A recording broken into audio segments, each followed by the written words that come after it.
Oke, selamat pagi anak-anak. Mengucap syukur, pagi hari ini kita bertemu lagi. Kita akan merenungkan satu bagian dari firman Tuhan yang hari ini tema kita adalah tentang Adam dan Kristus. Ada apa dengan Adam? Ada apa dengan Kristus? Apalagi minggu ini kita bahas tentang dosa. Tapi kita akan belajar lebih dalam lagi bagaimana pengaruh dosa yang sudah dilakukan Adam dalam kehidupan kita dan bagaimana peran Kristus dalam kehidupan kita.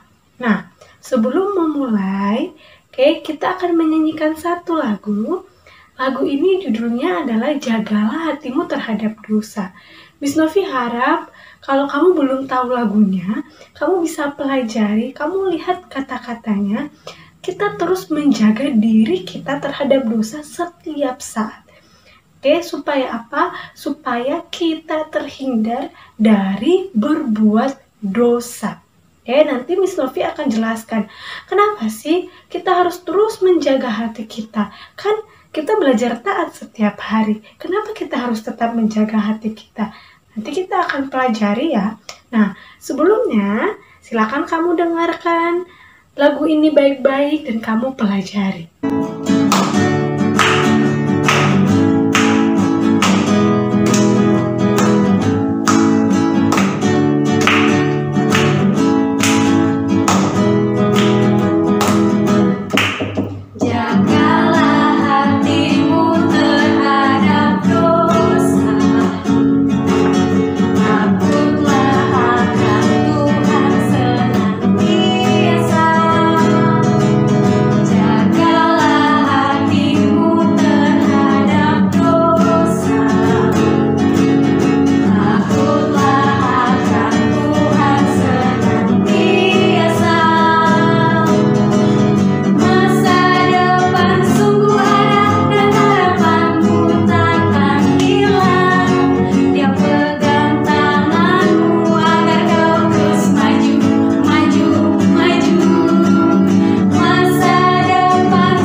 Sebelum kita mendengarkan firman Tuhan, mari kita berdoa. Tuhan Yesus, mengucap syukur untuk pagi hari ini Engkau masih memberikan kami kekuatan, kesehatan. Berdoa buat anak-anak-Mu Tuhan yang mengikuti dari rumah. Semoga mereka bisa mendengarkan, bisa memahami firman-Mu hari ini. Tuhan, terima kasih. Inilah doa kami dalam nama Tuhan Yesus. Kami berdoa, amin. Nah, hari ini, seperti yang Miss Novi, Ibu Novi tadi bilang, tema kita adalah tentang Adam dan Kristus. Kita akan baca 2 perikop hari ini, tapi kita tidak akan baca semua ayat di perikop tersebut. Yang pertama, kita baca dulu dari Roma 15. Kamu buka Alkitabmu ya, siapkan Alkitabmu. Dari Roma 5, maaf Ibu Novi salah, Roma 5 ayat 16 sampai 17. Roma 5 ayat 16 sampai ayatnya yang ke-17. Semoga kamu sudah menyiapkan firman Tuhan kita pada pagi hari ini. Judulnya adalah Adam dan Kristus. Kita tidak akan baca semuanya ya. Kita akan baca ayat 16 dan 17. Dan kasih karunia tidak berimbangan dengan dosa satu orang. Sebab penghakiman atas satu pelanggaran itu telah mengakibatkan penghukuman. Tetapi penganugerahan karunia atas banyak pelanggaran itu mengakibatkan pembenaran.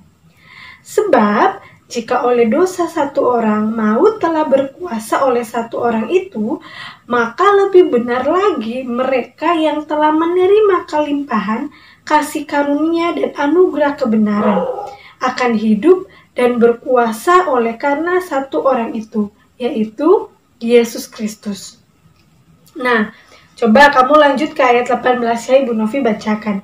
Sebab itu, sama seperti oleh satu pelanggaran semua orang beroleh penghukuman, demikian pula oleh satu perbuatan kebenaran semua orang beroleh pembenaran untuk hidup.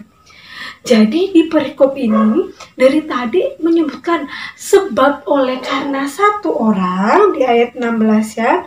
Sebab satu orang ayat 16 dan 17, satu orang maut berkuasa. Tapi kemudian disebutkan lagi di ayat-ayat berikutnya. Tapi sebab satu orang kita memperoleh pembenaran oleh hidup.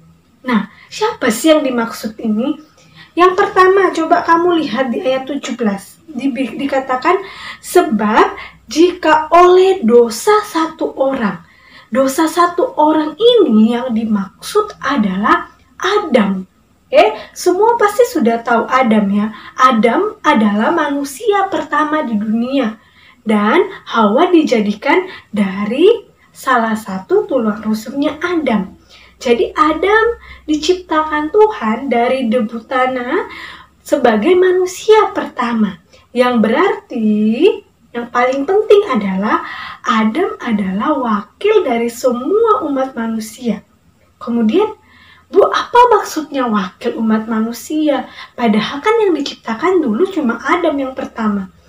Maksudnya adalah seperti ini. Bu Novi punya cerita atau ilustrasi begini. Misalnya Indonesia mau mengadakan kerjasama dengan negara lain, misalnya Malaysia. Nah, apakah ketika Indonesia mengadakan kerjasama, semua orang Indonesia ikut dalam rapat tersebut? Ya tidak. Tapi Indonesia pasti diwakili oleh salah satu, misalnya Jokowi. Jokowi mewakili rakyat Indonesia untuk membangun kerjasama dengan negara lain.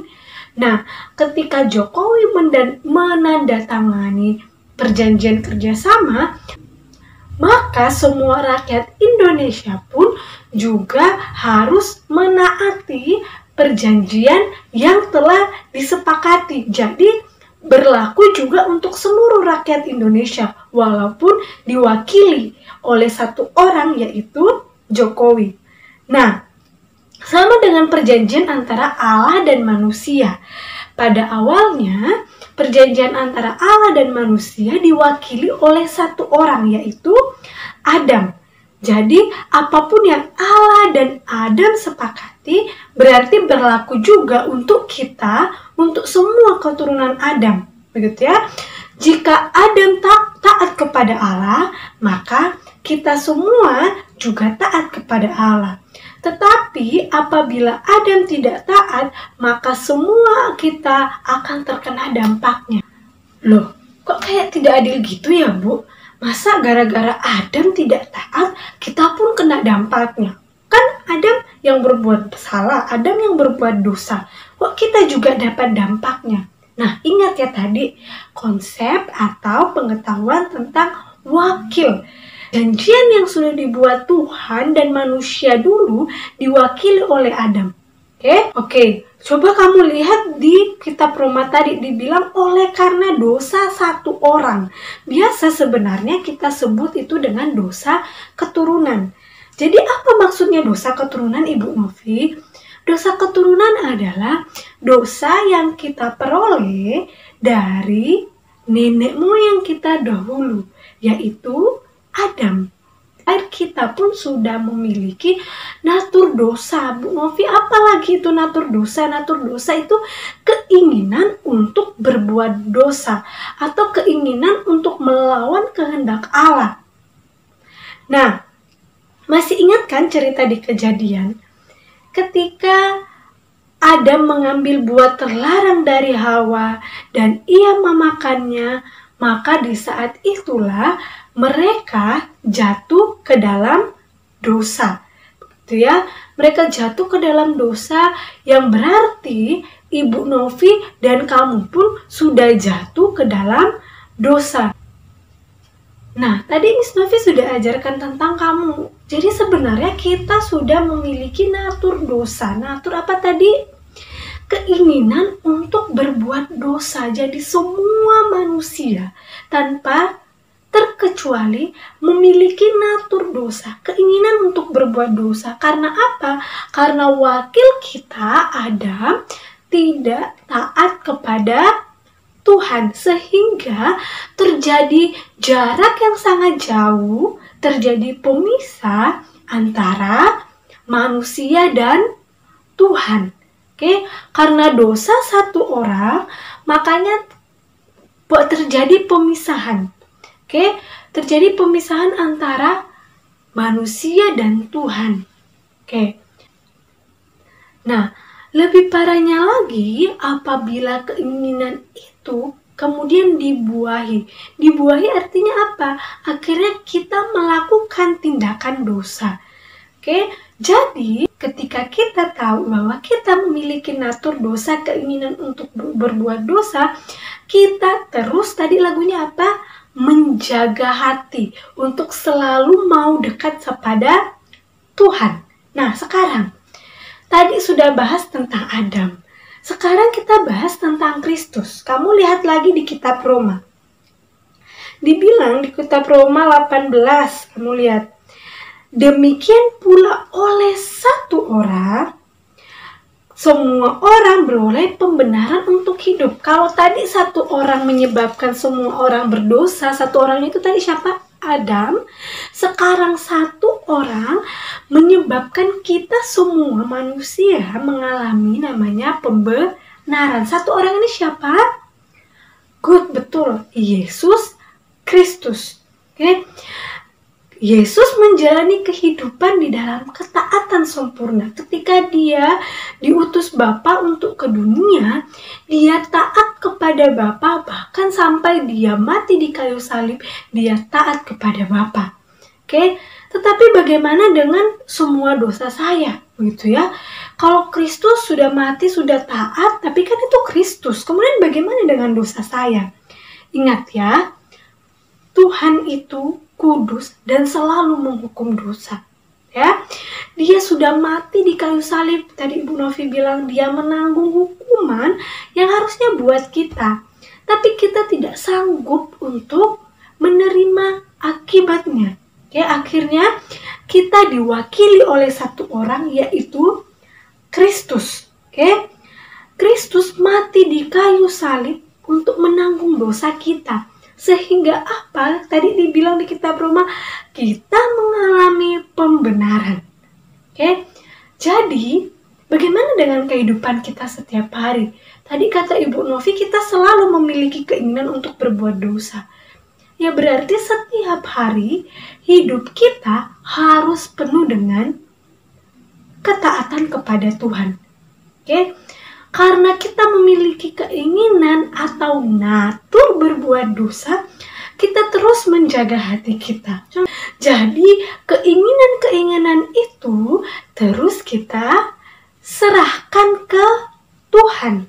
Karena hanya Tuhan yang mampu menguatkan kita, dan karena hanya Tuhan yang mampu mengampuni dosa kita. Memberikan kita anugerah kesehatan, kekuatan setiap hari. Jadi kita harus bersyukur. Walaupun Adam sudah berbuat dosa dan kita pun akhirnya juga terkena dampaknya, tapi Kristus yang telah mati di kayu salib, Kristus yang telah mengorbankan dirinya di kayu salib, akhirnya bisa menang, bangkit dari kematian untuk menebus dosa kita. Yang artinya setiap hari kita harus terus hidup di dalam Tuhan. Oke? Yang artinya setiap hari kita harus belajar taat di hadapan Tuhan. Satu hal kecil Ibu Novi tadi bilang. Di situasi kamu harus belajar dari rumah. Ibu guru tidak ada, bapak guru tidak ada yang melihat kamu. Atau mungkin kamu belajar sendiri karena orang tuamu bekerja. Yang kamu lihat adalah bukan karena tidak ada orang yang mengawasi saya, makanya saya bisa berbuat seenak. Atau karena tidak ada orang yang mengawasi saya, atau saya akan taat jika ada orang yang mengawasi saya. Tidak ada bapak ibu guru di rumah kok yang lihat. Mama papa sibuk, tidak tahu kalau saya hanya bermain game atau tidak kerja tugas. Itu adalah keinginan-keinginan yang bisa melahirkan dosa. Dosa apa? Bisa berbohong, bisa dosa kemunafikan, berpura-pura, dosa kemalasan, tidak melakukan apa yang Tuhan kehendaki, dan banyak hal lagi yang akan mengakibatkan kita bisa hidup tidak sesuai dengan keinginan Tuhan. Di saat kamu harus belajar dari rumah, kamu akan belajar bahwa saya dilihat atau tidak, yang saya lakukan adalah hal yang Tuhan kehendaki. Ada Tuhan yang selalu bersama saya, melihat saya, dan melindungi saya. Loh, kok Bu Novi? Kan gak ada kok yang tegur, tidak ada kok yang marah, tidak ada yang kasih konsekuensi. Ingat ya, konsekuensi terbesar dalam hidup kita bukan ketika kita masih ada di dunia. Tetapi konsekuensi terbesar yang kita akan dapatkan adalah ketika kita bertemu dengan Tuhan.